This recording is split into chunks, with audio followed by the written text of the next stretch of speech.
It's after church on a Sunday, and I hear yelling and cursing. And I'm like, well, I know that ain't my dad. I've never heard that come out of his mouth. So as a good little pastor's kid, I'm going to go creep. I'm going to go see what I can hear. So I go down those steps. And just as you make the turn, if you sit on the bottom step as it turns, you can look and you can just get the right angle and see down perfectly. And I saw this teenage young man in my dad's face right here, screaming and yelling at him. And that boy's mama, now, Davey, stop that. Don't do that. Just let him do it. Let it rip. Now, some of you have seen my dad come and preach here.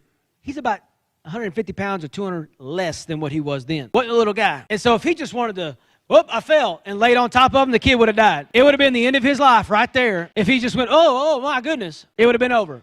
The boy couldn't have done nothing. But he didn't.